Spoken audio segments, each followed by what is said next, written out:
एक कथा भक्तमाल जी में आती है।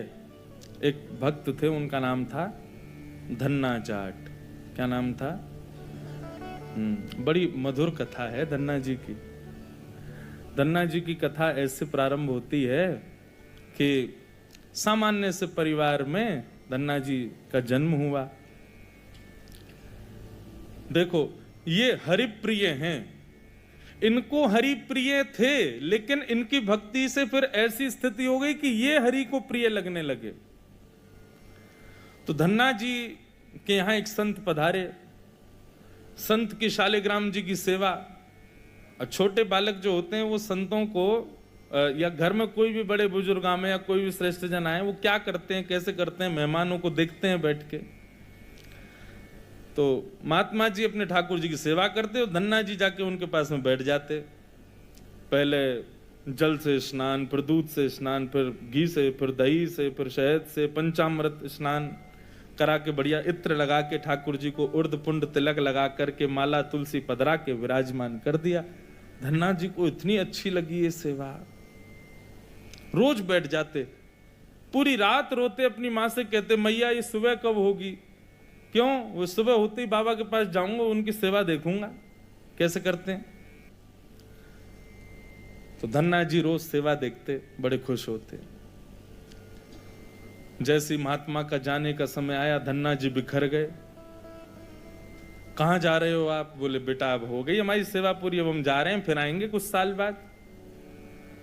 धन्ना जी बोले तो आप चले जाओ, इनको छोड़ जाओ यहीं पे, ये ठाकुर जी यहीं रहे आए, मैं इनकी सेवा करूंगा। बाबा बोले अरे तुम छोटे बालक हो, तुमसे सेवा बनेगी नहीं बेटा, तुम जिद मत करो। धन्ना जी तो रोने लगे, बोले नहीं मैं सेवा करूंगा, मुझे तो ये चाहिए। जैसे कोई वस्तु के लिए बालक जिद करता है, ऐसे धन्ना जी ठाकुर जी के लिए जिद करने लगे। माता पिता परेशान, महात्मा अलग परेशान, क्या करें।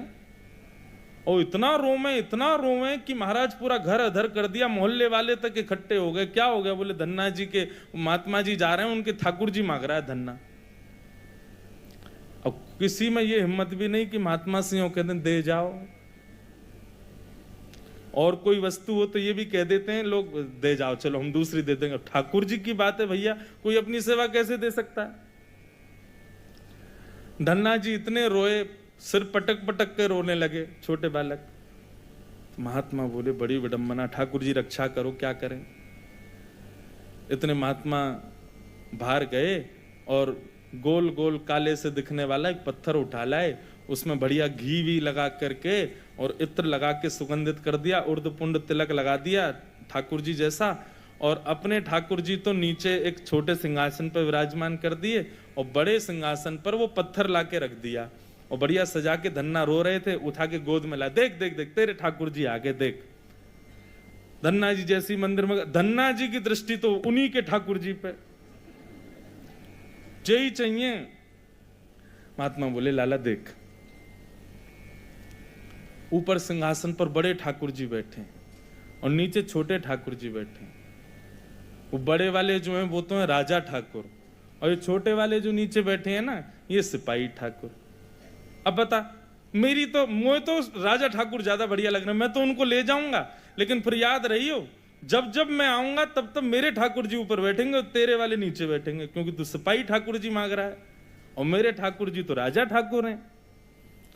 अब बालक को उस भाव से समझाया तो धन्ना जाट नहीं, मैं तो राजा ठाकुर लूंगा, आप ले जाओ सिपाही को। सिपाही ठाकुर जी के रूप में उनके निज ठाकुर जी थे। बाबा बोले अब ठीक है। घर वालों ने भी प्रणाम किया, जय हो महाराज जी, बड़ी आपने बुद्धि युक्ति लगाई। सबको लगा कि कंटक छूट गया, लेकिन यहां तो अब भक्ति प्रारंभ हुई थी धन्ना जी की। देखो, ठाकुर जी की सेवा के लिए जो व्यवस्था की प्रतीक्षा करते हैं, ठाकुर जी की सेवा के लिए अनुकूल समय की प्रतीक्षा करते हैं, उन लोगों के लिए प्रमाण है ये कथा। बाकी सेवा तो बाद की बात है। ठाकुर जी भी असली नहीं थे, धन्ना जी के सामान्य पत्थर था और धन्ना जी उनकी सेवा करते।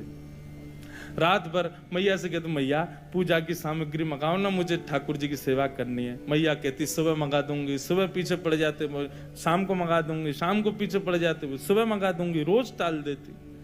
एक दिन धन्ना जी अनशन पे बैठ गए, नन्हे से, भोजन नहीं करें, दूध नहीं पीवे, पानी नहीं पीवे। अब तो ये कि रात में सोए भी नहीं, मैया से बस ये कहें पूजा की सामग्री मंगाओ, पूजा की सामग्री मंगाओ। मां ने सहज भाव से कह दिया तेरे ठाकुर जी और तू इनका सेवक, सामग्री मैं क्यों लाऊं, अपने आप कर व्यवस्था। धन्ना जी निकल पड़े। महाराज पुष्प लियाए तोड़ करके, तुलसी लियाए, बढ़िया सुंदर माला बना ली। नन्हे से बालक ने जैसी उनको जैसे खेल खेल में सेवा करते वैसी सेवा करते थे। ठाकुर जी को तिलक लगाना है, कहां से तिलक लावे, तो बाहर गए, एक ईंट फूटी पड़ी थी लाल लाल, उसी ईंट को लाए, पानी में घोल घोल के घिस घिस के उसी से तिलक बना दिया। ईंट को घिस करके उसका तिलक श्री ठाकुर जी को लगाया। ऐसी सेवा करने लगे, अपने संगी रखें, अपने संगी सुलामें, संगी मतलब खेल खेल की सेवा थी केवल। घर वालों को लगता था कि भैया दुनिया के लोग खिलौने से खेलते हैं, हमारा धन्ना जो है ये पत्थर को ही भगवान समझ के खिलौना इनसे ही खेल रहा है, बड़ा होगा तो बुद्धि आ जाएगी। परंतु किसी को क्या पता था कि भैया ऐसा भक्ति का बीज पिरो दिया है धन्ना जी के हृदय में। धन्ना जी भोग लगाते और भोग लगाने के बाद में पर्दा लगा करके वहीं बैठ जाते और बैठ करके प्रतीक्षा करते कि ठाकुर जी पा रहे होंगे। फिर धीरे से पर्दा हटा के देखते, अच्छा अभी पाई नहीं, ठीक है, फिर बैठ जाते, फिर प्रतीक्षा करते कब पाएंगे। खूब देर हो गई, नहीं पाई तो ठाकुर जी से बोले आप रोज भोजन अधूरा छोड़ देते हो। मैं भोजन अधूरा छोड़ देता हूं, मेरी मैया मुझे बहुत मारती है, लेकिन महात्मा जी मुझे ये बता के नहीं गए कि वो मैं आपके संग कर सकता हूं कि नहीं। मेरी मैया तो मुझे बहुत मारती है, लेकिन पता नहीं मैं कर सकता हूं कि नहीं। धन्ना जी के उस प्रिय भाव, भक्ति भाव पर ठाकुर जी रीझने लगे। एक दिन तो धन्ना जी हट करके बैठ गए, यदि आपने नहीं पाया तो मैं भी नहीं पाऊंगा। धन्ना जी ने थोड़ी देर देखा, थाली यथावत रखी है, नहीं पा रहे, तो ठाकुर जी की तरफ कमर करके लेट गए। तो ठीक है, तो आज मैं भी भूखा सोऊंगा। इतने में ही जैसे उंगली को कोई जोर से चाटे तो चट चट आवाज आती है ना, ऐसी चाटने की जोर जोर से आवाज आने लगी। धन्ना जी बोले ये चप चप खा कौन रहा है, और ये ऐसे चटकारे ले ले करके कौन उंगली चाट रहा है। जैसे ही पर्दा हटा करके देखा तो नील माधव भगवान बैठ करके धन्ना जाट की उस थाली में से प्रसाद पा रहे थे। दर्शन किए जब श्याम सुंदर के, मोहित हो गए। ऐसा नील वरण ठाकुर जी का कटाक्ष नेत्र, बढ़िया सुंदर घुंघराले केशों की गूंद बना करके उसमें मोर पंख लगा रखा है। जैसे धन्ना जाट छोटे वैसे ठाकुर जी भी छोटे से नन्हे से गोपाल जी आ गए। और जैसे मानो पूरे हाथ में सान लेते हैं ना सब्जी छोटे बालक, ऐसे ठाकुर जी ने माखन मिश्री और सारी सब्जी सान रखी है और खूब प्रेम से चाट चाट करके पा रहे हैं। धन्ना जाट बड़ा प्रसन्न हो गया, बोले आप तो बड़े प्यारे हो, आज आप प्रत्यक्ष मेरे सामने आ गए। ठाकुर जी धीरे धीरे अब धन्ना जाट के सखा बनने लगे।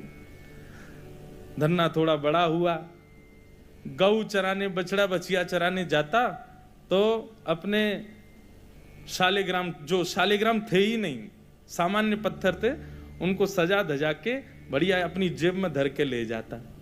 रास्ता भर उनसे बात करता, नीचे वृक्ष के नीचे बैठ करके ठाकुर जी, अब कोई नहीं है ठाकुर जी प्रकट हो जाओ, तो ठाकुर जी प्रकट हो जाते, धन्ना के साथ प्रेम से पाते। बंधुओं देखो इस कथा से क्या समझ में आ रहा है, धन्ना जी के भीतर ऐसा कौन सा गुण है जिस पर ठाकुर जी रीझ रहे हैं। दीनता। कल हमने एक सूत्र लिया था भक्ति में, अविचार। भगवत भक्ति में विचार नहीं करना है, जो करना है सो करना है। मन में बात आ गई तो बस ठाकुर जी को प्रस्तुत होनी चाहिए। पहला सूत्र। भक्ति का दूसरा सूत्र है दीनता। जितने सीधे, जितने दैन्य, जितनी दीनता में ठाकुर जी की भक्ति में रहोगे, ठाकुर जी उतने प्रसन्न रहेंगे। जितने चतुर बनने का प्रयास करोगे ठाकुर जी के सम्मुख, उतने ही ठाकुर जी दूर भागेंगे। जितना हो सके दीन रहो। ठाकुर जी की भक्ति में किसी भी प्रकार की चतुराई नहीं होनी चाहिए। दीन। धन्ना जी उन्हीं ठाकुर जी को लेकर के चले गए। ठाकुर जी आज बोले, धन्ना तू तो मेरी बड़ी सेवा करे, पर मेरा भी मन करे कि मैं भी तेरी सेवा करूं। सब लोग इधर देखो, कथा सुनो। धन्ना जी बोले, ठाकुर जी ये उचित नहीं है। आप भगवान हो, आप एक ईश्वर तत्व हो, आपकी सेवा हम करें अच्छा लगता है, पर आप हमारी सेवा करो, ये कहां की शोभा है।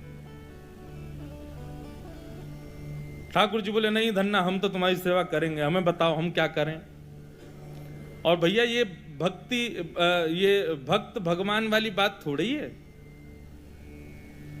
यहां तो सखा हैं, आप हमारे सखा हो, हम आपके सखा। सखा तो आपस में मिल बांट के सब काम करें। बता भैया धन्ना, हम क्या करें। धन्ना जाट बोले, तो फिर एक काम करो, आप हमारी गैया चराओ। ठाकुर जी बोले, ये तो हमारे जन्म जन्म को काम है, ये तो हम बड़ी निपुणता से करेंगे।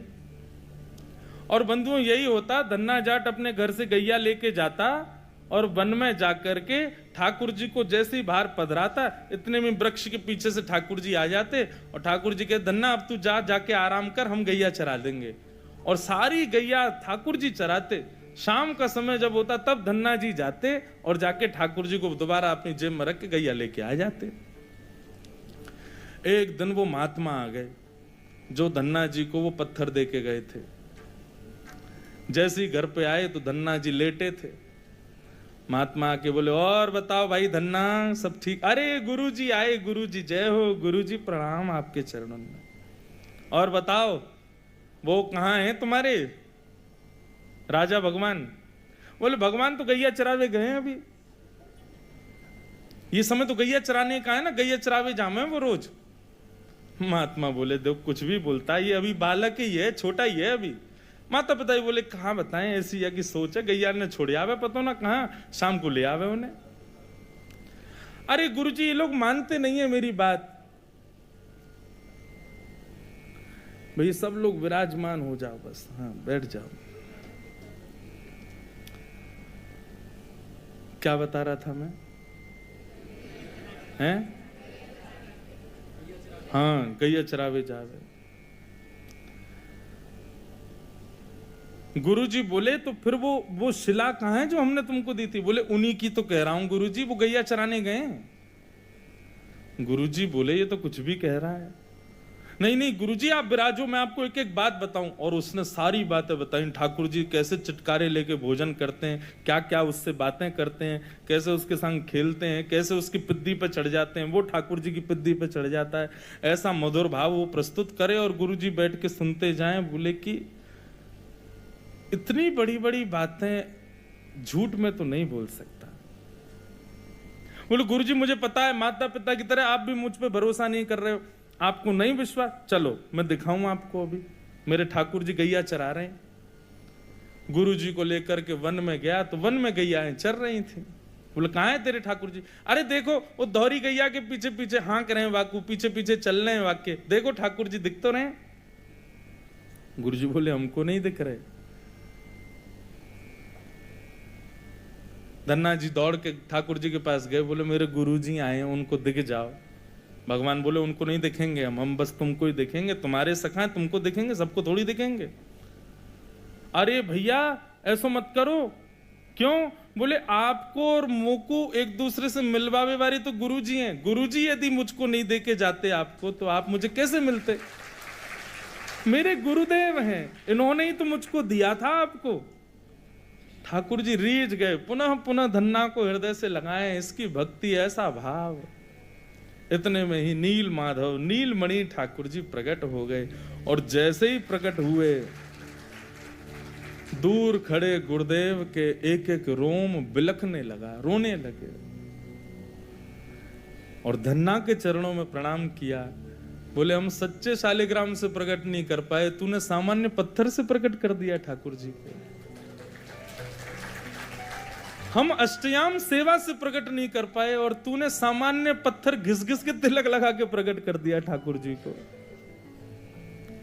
हम 56 भोग पधरा करके ठाकुर जी को प्रकट नहीं कर पाए, तू बेसर की रोटी खवा के ठाकुर जी को चटकारे दिलवाता है। हम यहां ठाकुर जी से प्रार्थना करते हैं, कभी त्रिभंग लली से सीधे लली भी बन जाओ, ने पूरे दिन यूं ही खड़े रहो, दर्द है जाते हो, हाथ में ने हाथ सीधे कर लो। तू ठाकुर जी से गैया चरवा रहा है अपनी। धन्य है धन्ना तेरी भक्ति को। बंधुओं, ठाकुर जी को ऐसे प्रिय भाव अच्छे लगते हैं। आप नियम कितने करते हो, आप साधना कितनी करते हो, आप जप कितने करते हो, आप व्रत कितने करते हो, ये विशेष बात नहीं है, पर 10 मिनट भी ठाकुर जी के सन्मुख बैठते हो, किस भाव से बैठते हो, वो भाव प्रिय है। ठाकुर जी भाव का सेवन करते हैं।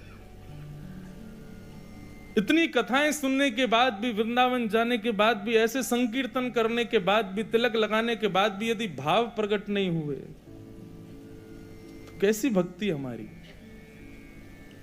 समय व्यर्थ मत करो फिर भक्ति के पथ पर आके। अनुभूति हो, ठाकुर जी के ऐसे भाव प्रकट हो, तब हमारी भक्ति श्रेष्ठ है, तब हमारा तिलक लगाना श्रेष्ठ, हमारा एकादशी व्रत रखना श्रेष्ठ, हमारा गुरु मंत्र का जाप करना श्रेष्ठ। केवल नियम तक सीमित मत रहिए कि बस हमको नियम पूर्ण करना है, अपना हो गया काम, बस माला जपी छोड़े चल दिए काम को। नहीं, एक बात कहें, भक्ति में थोड़े हठीले बनो, ठाकुर जी से थोड़े थोड़े हट करो। नाथ, इतनी आयु होती जा रही है, हम बड़े होते जा रहे हैं, कब मिलोगे आप? बस 24 घंटे यूं ही बैठे रहोगे? हमको इससे सुख नहीं है। हमारे लिए तो आपको कुछ लीला तो करनी पड़ेगी, कभी कभी करो हट। सब भक्तों ने हट किया। आजकल लोग भक्त हट ही कहां करते हैं ठाकुर जी से। हाँ, हट करते हैं, किस बात का हट कर रहे हैं? काय को व्रत कर रहे हैं, हाथ में कपूर लेके बैठे हैं, हमारे पति के काम नहीं चल रहे, उसका हट कर रहे हैं, बच्चे हमारी सुनते नहीं, उसका हट कर रहे हैं, घर में विपत्तियां आ गई, इसका हट कर रहे हैं। कभी श्याम सुंदर हमसे रीझ हैं, इस बात का हट नहीं करते। बहुत प्रिय भाव है। श्याम सुंदर सदा हमको प्यारे रहे, हम उन्हीं के रहे, वो हमारे रहे। श्याम सुंदर सदा हमको प्यारे रहे, हम उन्हीं के रहे, वो हमारे रहे। श्याम सुंदर सदा हमको प्यारे रहे, हम उन्हीं के रहे, वो हमारे रहे।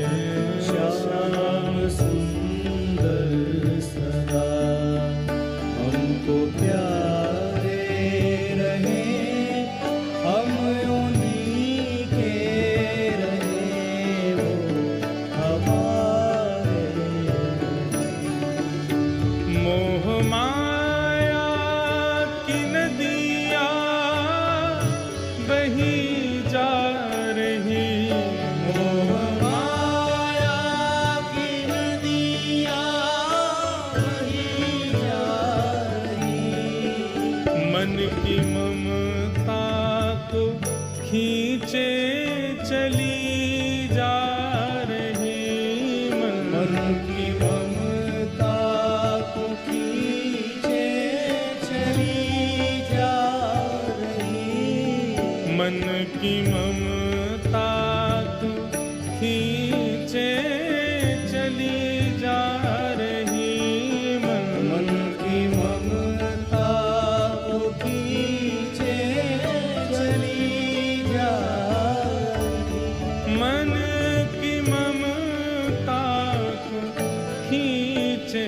चली जा रही, हर की ममता को खींचे चली जा रही। हम भंवर में रहें या किनारे रहें, हम उन्हीं के रहें, वो हमारे रहें। श्याम सुंदर सदा हमको प्यारे रहे, हम उन्हीं के रहे, वो हमारे रहे। हम उन्हीं के रहें, वो हमारे रहें। हम उन्हीं के रहे, वो श्री राधा रमण लाल की।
एक नियम बना लीजिए अपना।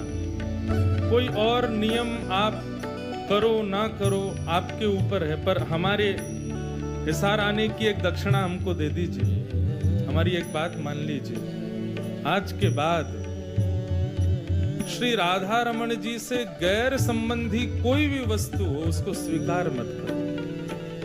चाहे वो संबंध हो, चाहे वो भोजन हो, चाहे वो देखने की वस्तु हो, चाहे वो पान की वस्तु हो, चाहे वो ग्रहण पहनने की वस्तु हो, सब उस में बस ये भाव रख लीजिए, बस ठाकुर जी से संबंधी है तो हमारी है, नहीं तो हमारी नहीं। तजोरे मन हरि विमुखन को संग, जाके संग कुमति उपजत है, पड़त भजन में भंग। तजोरे मन हरि विमुखन को संग। वस्त्र ऐसे पहनो कि सब कहें कि हाँ भक्त है ठाकुर जी का। प्रसाद वही पाओ जो ठाकुर जी को निवेदित हो, देखो वही जो ठाकुर जी से संबंधी हो, सुनो वही जो ठाकुर जी के संबंध को प्रकट करता हो। हर वस्तु भगवत संबंधी स्वीकार करेंगे, ये नियम बना लीजिए। फिर भले ही आप व्रत ना भी कर पाओ चलेगा, फिर भले ही आप बाकी नियम ना भी कर पाओ चलेगा, परंतु इस नियम को स्वीकार करो। जिस डगर से मुरलिया की धुन आएगी, जिस डगर से मुरलिया की धुन आएगी, उस डगर पे उमरिया ये कट जाएगी। उस डगर पे उमरिया कट जाएगी। इस भाव का मतलब यही है, जिस पथ पर, जिस रास्ते में, जिस डगर में, जिस जीवन में कृष्ण संबंधी सब कुछ है, वहीं हम अपना जीवन व्यतीत करेंगे। बस जहां कृष्ण संबंधी चर्चा नहीं, कृष्ण संबंधी वस्तु नहीं, वहां नहीं रहना हमें। दर्शन को नैना तपे, वचन सुनन को कान, ओ मिलवे को हियरा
जिस डगर से मुरलिया की धुन आएगी, जिस डगर से मुरलिया की धुन आएगी, उस डगर पे उमरिया कट जाएगी, उस डगर पे उमरिया कट जाएगी, उस डगर पे उमरिया कट जाएगी, उस डगर पे उमरिया कट जाएगी।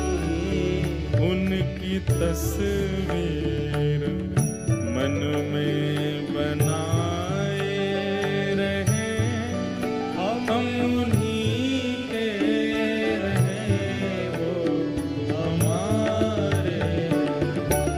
श्याम सुंदर सदा हमको प्यारे रहे, हम उन्हीं के रहे, वो हमारे रहे।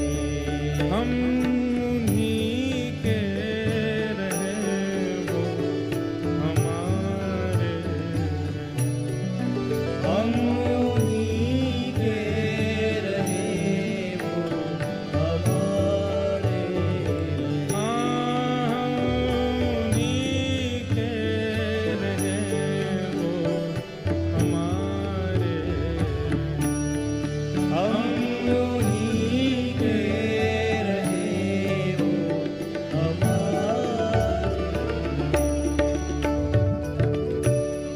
बस। हमें उनका प्रिय बनना है, वो तो सबके प्रिय हैं ही।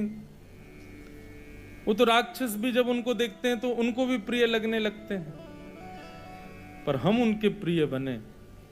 सूरदास को प्रिय ठाकुर जी लगते थे ऐसा नहीं कहते, संत जन कहते हैं सूरदास ठाकुर जी को प्रिय लगते थे, मीराबाई ठाकुर जी को प्रिय लगती थी, गोपियां ठाकुर जी को प्रिय लगती थी, गोपाल भट्ट गोस्वामी ठाकुर जी को प्रिय लगते थे, हितरवंश महाप्रभु ठाकुर जी के प्रिय थे। पर हमारे लिए क्या कहेंगे लोग, इनको ठाकुर जी अच्छे लगते हैं। हमारे लिए कोई क्यों नहीं कहता कि ये ठाकुर जी को प्रिय है। हमारे भजन की उपलब्धि इसी में कि हम ठाकुर जी के प्रिय बने। धन्ना के भक्ति भाव को संत ने प्रणाम किया, बोले कि हम तो भैया सच्चे शालिग्राम में से ना प्रकट कर पाए, तेने पत्थर में से प्रकट कर दिए।